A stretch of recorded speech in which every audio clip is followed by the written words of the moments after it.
comme j'étais Premier ministre mu ne non il retire ça parce que c'est lui qui arrête le programme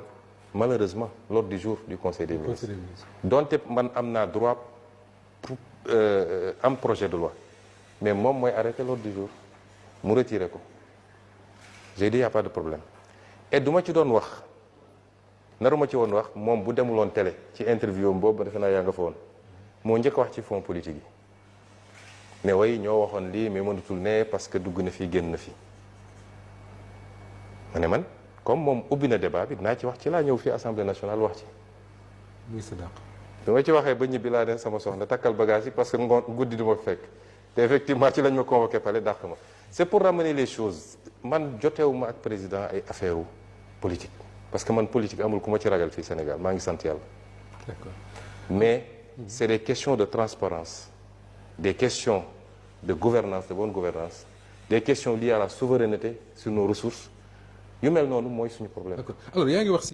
Ousmane Sonko am na lii Ousmane Sonko am na lële. amiin ndax sa patrimoine dafa am yow loo ci nëbb bëggoon nañu ko xam ak ndax aujourd'hui da ngeen a xaar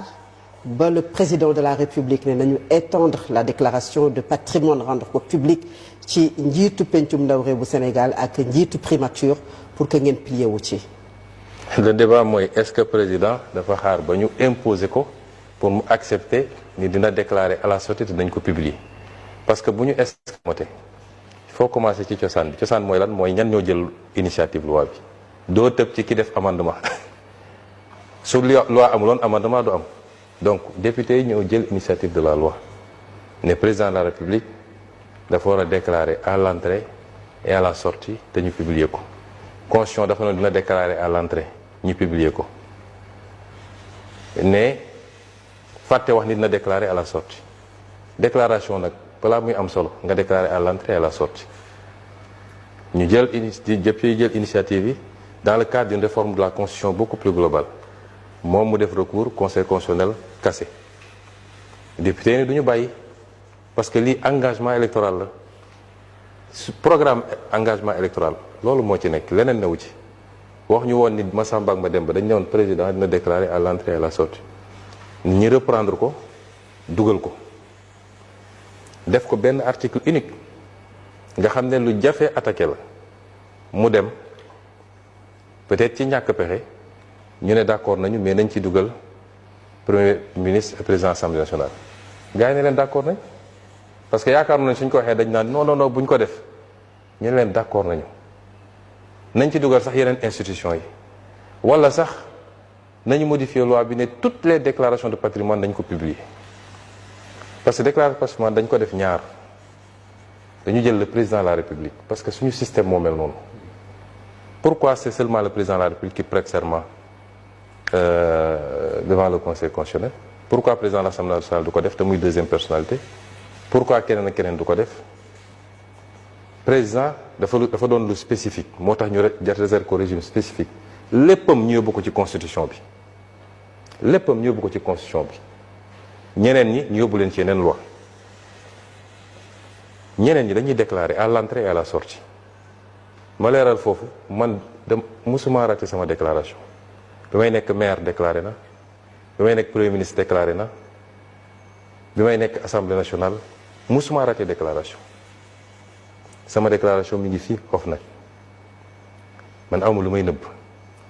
su loi ne woon OFNAC day publier dina publier loolu question de loi la te gëm naa ni nañu modifier loi bi parce que bëri na ay yuñ à la pratique bëri na yoo xam ne amaana waa OFNAC ñoom seen bopp gis nañu ni problème am na donc loi boobu dinañ ko modifier li jaadu woon mooy li ñuy modifier ci président nañ ko modifier ci constitution bi les députés étaient en train de travailler pour li ñuy modifier pour les autres ñu modifier ko ca loi wu déclaration de patrimoine pour les autres loolu moo jaadu woon mais ñoom jàppoon nañ ni bu ñu nee na ñëpp déclaré rek ñun dañ naan comme peut-être dañoo am lu ñuy nëbb nañu tëj ñu leen ay wax tout de suite d'accord nañ kon à partir de maintenant ñaari waratul am recours warul am parce que loo xam ne ñëpp dëppoo nañ ci exécutif ak majorité bi kon recours warul am président warul def recours majorité parlementaire du ko def et j'espère que opposition bi du ko def parce que gisuma ban intérêt la am pour def annoncé nañ une saisine du conseil constitutionnel par le premier ministre. gisaguñu ko parce que suñu saisiree conseil constitutionnel daf may bind. D'accord. ba àjjuma bi may jóge fii jotuma une correspondance du conseil constitutionnel mais saisine warul non loolu c'est sur les fonds spéciaux. Oui, les fonds spéciaux. Mais c'est pas pour lii. Exactement. donc dama ne recours warul am te ñoom xam nañu seen i pexe même bu ñu deful recours mun nañu jaare ci yenn député opposition yi ne leen def leen recours xam nga defoon nañ ko ci sama réintégration fii mais recours warul am benn dem référendum warul am te moom président neen day dem référendum léegi yow da ngay woo peuple bi ne leen lan est-ce que d'accord ngeen man ak président assemblée ak premier ministre ñu déclarer suñu patrimoine à l'entrée et à la sortie te ñu publier ko loolu di nga ci woote référendum def ci 10 milliards ou 15 milliards.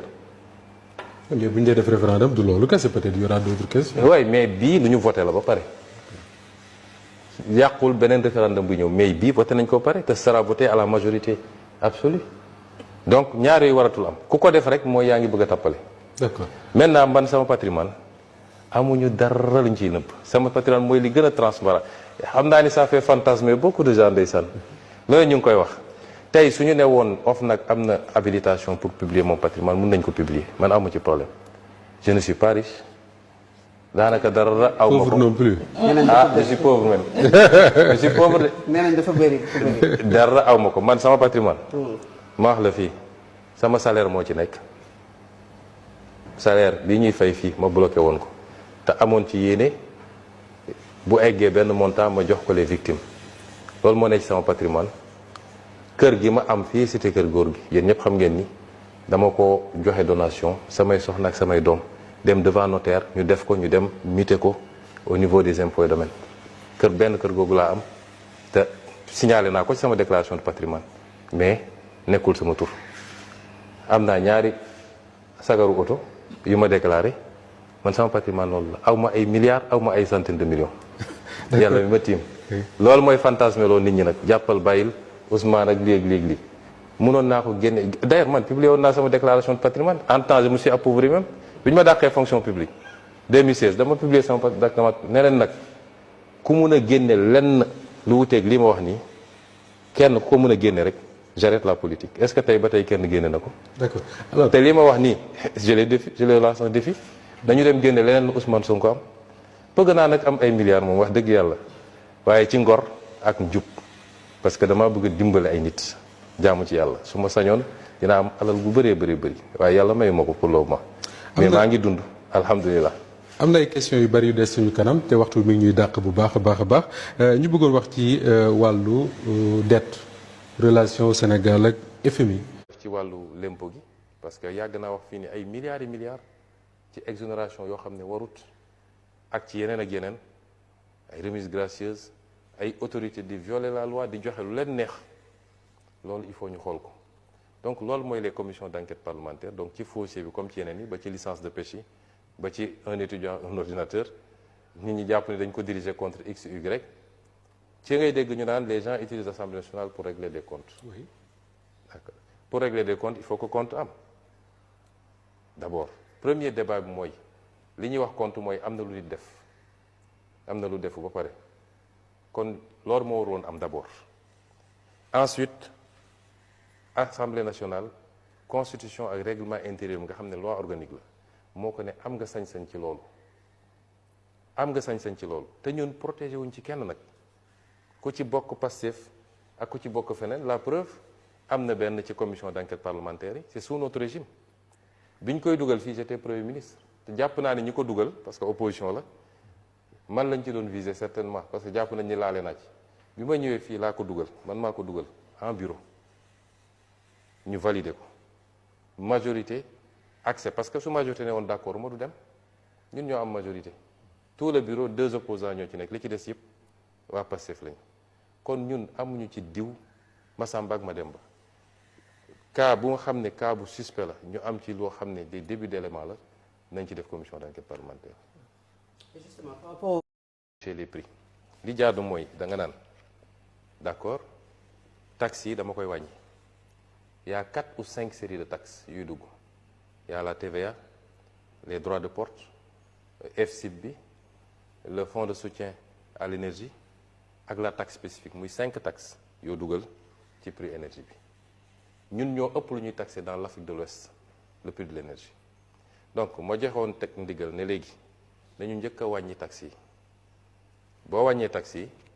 mun nga conséquemment wàññi subvention bi ñu xool ban équilibre lay joxe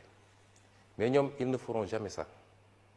te si je n'étais pas parti la primature parce que man wàññi naa prix essence bi wàññi naa bon ñun bokk gouvernement bi mais sous mon autorité bi may jox instruction le ministre Birame Souleye dama ko ne je ne veux pas de commentaire xam naa ni mun nañu wàññi prix essence bi c'est pas normal dans presque toute la zone UEMOA ñun ñoo ëpp prix wu carburant te pourtant fi ñeneen ñi jëndee la ñuy jëndee à part Niger bi nga xam ne am na carburant ñeneen ñëpp fa ñuy jëndee la ñuy jëndee ñun am nañu raffinerie ñu bëri ci ñoom amuñu raffinerie boo ñu wàññee woon taxes yi tuuti ak yeneen mun nañu wàññi prix carburant bi crise am na effectivement dans le monde ñun dañu nekkoon déjà en crise financière et budgétaire ndax bor bi ñu fekk fii war koo fay ñu ñëw guerre Moyen-Orient am beneen crise tegu ci mais ànd ak loolu yépp man gëm naa ni suñu defoon liggéey boobu ba pare amaana du ñu yokk mën na am sax dañuy wàññi et c'est ça qu'on attend des gouvernants mooy toujours na nga jiital yërmande bi nga am ci askan wi maintenant su dee dafa am ay conditionnalités yi ñu leen di imposer de l'extérieur ñun de bi ñu fay nekk dañ koo bañoon ne ajustement ak restructuration ça se fera pas au détriment du peuple sénégalais te wax naa ko suñu conférence de presse jour bi ñu génnee gouvernement bi moom président suñu dernier jotaay bi ñu waxtaanee di xawal ndax dañu déggoo am déet ci gouvernement bokk na ci ñaari laaj yi ma ko laajoon mooy est-ce que njëg yi dina yokku. $100 billion.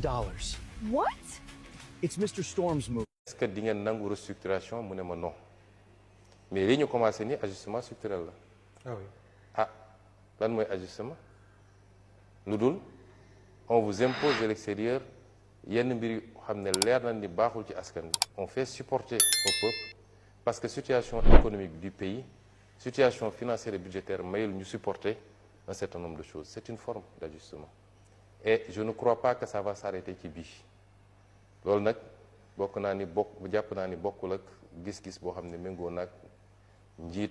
jiite bu ànd ak yërmande ci askan wi